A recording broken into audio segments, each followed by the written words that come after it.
What's up, guys? Mr. Lee Redden here with episode number 5 of the Level 11 series. I've now ended the season with Harold Wood Athletic. We have finished the season and we have had a way better second half of the season. Even though, as you can see there, the job status isn't very insecure. So we'll go straight into the fixtures. As you can see, it's much better.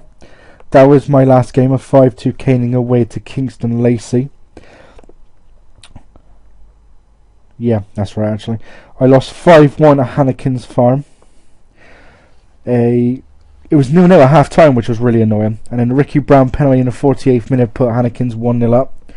And then in the 64th minute they made it 2. Gareth Long made it 3 in the 70th. Max Brown pulled one back for us to make it 3-1. But 2 goals in 5 minutes. Another Ricky Brown pen and a Graham Sharp goal in added on time gave Hannikin's a 5-1 win. It was 10 shots to 6 in their favour, 7 on target to my 2, and I had 52% possession. However, that was the final defeat of the season as we went on a massive run. We beat Wadham Lodge 2-0, Andy McCoy in the 9th minute and Jake Vishney in the 42nd, giving us a 2-0 win. It was 8 shots to 7 in my favour. I had 4 on target to their 3, and I had 58% possession. We then won 2-1 at Buckhurst Hill. A Richard Hanslow goal in the 24th minute, putting Buckhurst 1-0 up. Ollie Marable pulled us level just before half time from the penalty spot. And with just 2 minutes to go, Max Brown got the winning goal to give us a 2-1 win and our second win in a row. It was 10 shots to 4 in their favour. I had 2 on target to their 1. And they had 57% possession. We made it 3 wins out of 3 by beating Newbury Forez. Fellaini Natombella put through his own net to give us the lead in the 9th minute. 6 minutes later, Ollie Marable scored from the penalty spot to make it 2-0. We were 2-0 up at half time. And then just 10 minutes into the second half, Ian Grandison pulled one back for Newbury. But it was the only goal they could muster, so we ran out 2-1 winners again. 8 shots to 7 in Newbury Forest's favour, and then I had 3 shots on target to their 2, and possession wise they had 54%. We then made it 4 wins out of 4 by beating Frenford Senior 2-1. A Steve Darcock goal in the 56th minute put Frenford 1-0 up. 3 minutes later, however, Max Brown pulled it back to make it 1-1. And then with just 11 minutes to go, he got his second of the game, and our second goal of the game, to give us a 2-1 win, to make it 4 wins out of 4. 19 shots to 6 in Frenford's favour. They had 4 on target to my 3, and they had 51% possession. We then ended the winning streak by drawing 1-1 at home to May and Baker Club. Alan Camfield in the 14th minute put May and Baker in front. Chris Leake was then injured just 7 minutes later. And Max Brown was equalising for us in added on time in the first half. And that was the end of the score. And we came out with a 1-1 draw against the top of the table. 8 shots to 3 in my favour. Their favour, sorry. They had 2 on target to my 1. And they had 56% possession. So we did well to come out with a point, to be fair. We then won 3-0, our last away game of the season at Kelvin and Hatch. Max Brown put us 1-0 up in the 8th minute. With 8 minutes to go before half time, Ollie Marable made it 2-0. And with just 4 minutes to go before the end, Jake Fersini made it 3 to give us another win. 14 shots to 6 in my favour. I had 5 on target to their 3, and they had 55% possession. We then followed that up with a 1-0 win at home to Kingston Lacey.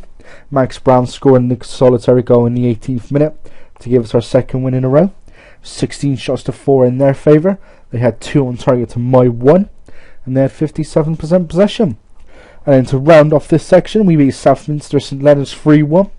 Jake Vicini in the 11th minute, scoring to actually equalise a Billy Densham goal in just 2 minutes to put Southminster 1-0 up. And then Vicini equalising just 9 minutes later. Max Brown made it 2 on the 24th minute. And then with the hour gone, on the hour mark, Jake Vicini doubled his tally to make it 3-1 to give us our 3rd win in a row and our 7th of the section. It's 12 shots to 5 in my favour. I had 8 on target to their 3, and they had 52% possession. So there we go, guys. We won 7, drew 1, and lost 1 in that section, and we ended up finishing 5th. Actually, only 3 points off top of the table, which was Hannikin's Farm. And then Frenford Senior got promoted behind them by just a point, and 1 point clear of Kingston Lacey. So that's not a bad finish considering where we were. We'll have a look at a couple of the details here. We'll have some stats. We got Max Brown, our highest goal scorer of 11, but that was the third behind Josh Mills, who had 19 for Kingston, and Hanslow, who had 12 for Buckhurst. And assists joint second highest, Max Brown again with 7, and that was it actually, to be fair. So it wasn't too bad. So we finished 5th in the table, obviously not where we wanted to be because we were favourites for a title. So it's going to be interesting.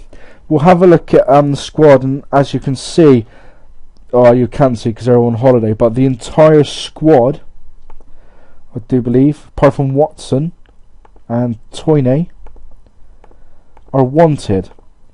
And you also see the majority of them, and Camel Mack actually isn't wanted, and McCoy. The majority of them have bids as well, so I'm really trying to keep my team together here, and hopefully trying to get a couple of signings as well, with to bolster the squad. So we'll have a look at finances, to be fair, as well. So we've got 289,000 in the bank. We'll have 505,000 at the end of either this season or next season. One thing that I have noticed is we actually tend to have quite high,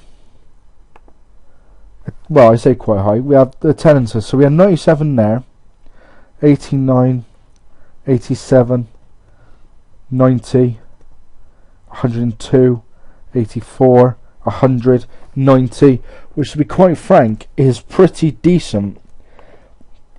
There it says here we've got 160 seasons to go, so I'm not quite sure what's happening, but it's still quite decent for level 11. So I'm not quite sure what's happened on there. We'll have a look. It'd be interesting to see which league we'll be in next season after we change from the Essex to Humber this year. So we'll have a look at that. I'm not quite sure what else I really need I can go through here, guys. It'd be interesting to see whether I do have a job, to be fair, considering I am classified as very insecure. So with that being it, guys, I'll end it there because I'm not quite sure what else I can really look at. If you guys got anything you want me to look at in the next couple of videos, then just drop me a comment and let me know. But with that being it, guys, leave some likes, leave some comments, and subscribe. Appreciate it all. Tune in next time for a look at transfers, pre-season, and then the first half of games, depending on what division we're in. If I believe there's a couple of divisions that have 20, so if that's the case, we'll even out a little bit. But until then, guys, as always, take it steady.